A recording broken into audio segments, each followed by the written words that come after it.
Good morning, you're riding shotgun. Today we're going to talk about the Screaming Eagle 131, what it is and what it isn't. There's a lot of confusion, and I get messages on the regular about the Screaming Eagle 131. The biggest misconception is people think that it's a really built engine. It's not. You guys, it's a stock bottom end 114 or 117 with a hot top end on it. That's it. That's all it is. There is no special crankshaft in it. That's it. It's big bore kit and it's heads and a cam that you're probably going to replace.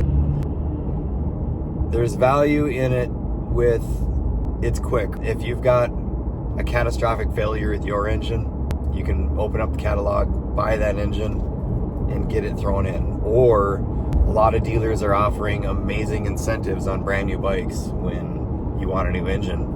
They'll just sell you an engine and roll it into the cost of your bike and install it, and you're on your way. Most of these, when they come in, when I pull them across the dyno, they're 118 to 122 horse as they come from Harley as a 131 with all their stuff, Harley tuner, Harley exhaust, all that kind of thing.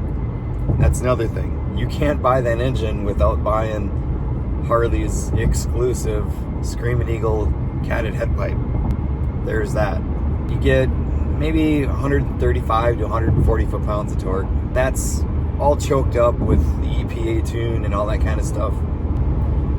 When a customer comes to me with either a Gen 1 or Gen 2 131, it's kind of the same thing. I'm going to offer them, depending on how they're riding it, most likely I'm going to put them in a Cyclorama CR512 cam. I'm going to put a great exhaust system on it, like a Chromeworks Outlaw with a reducer tip. If they want a dual system, I'm going to do a Chromeworks Dominator.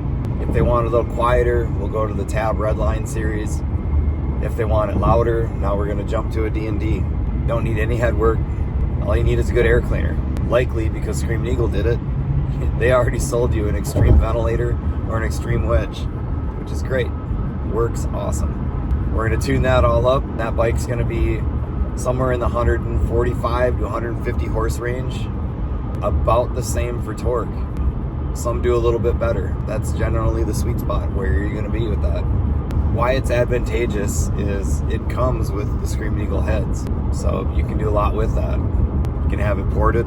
Big valves are already in it, so they don't have to do much. All they have to do is do a nicer valve job, port it. Now you're probably in that close to 160 horsepower range without doing anything. There's a lot of value in it. Like Gen 1s, that thing's going to come with that Screaming Eagle 64mm throttle body, the Screaming Eagle 64mm intake manifold. All that works fantastic. What are some things that you need to do to make sure that you're getting all that power to the ground? As I say in all my videos, guys, put some heavy-duty clutch springs in it. If the dealer did your bike, you better check that they actually put the Screaming Eagle 1275 clutch springs in there. Because I can't tell you how many times I pull that derby cover off and the dealer forgot to put the clutch springs in. I don't know why that happens, but it does. I think it's just lack of training, or they're just that busy. They can't pay attention. I don't know. It happens. It's probably 50% of the time.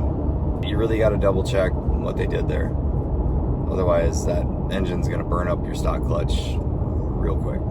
If your stock clutch is already burnt up, what do you put in there? With that engine, I would just do another, like a stock Screaming Eagle clutch kit. You don't really need anything more than that. It holds. It works great. If it's a Gen 2 131, it opens you up to use a little bit more cam than that CR512. In that instance, I think you really should just throw the CR557 in there. It's a great cam. It's kind of the hot rod version of the 512. 512 is a hot rod cam, don't get me wrong. The 557 that's the bee's knees there. It's not for everyone. It's a hot rod cam. I'm assuming if you're watching this channel and interested in performance, you probably want a hot rod.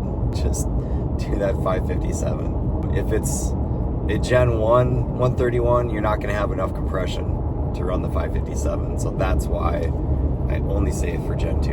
Some specs on that 131. It's a 4.5-inch stroke, guys, with a 4 and 5/16 bore. It's 4-inch 310. It's a couple thou smaller than 5/16, but we'll just call it that for all practical purposes. That's what you're dealing with. Hope that helps some of you. Take care, everyone.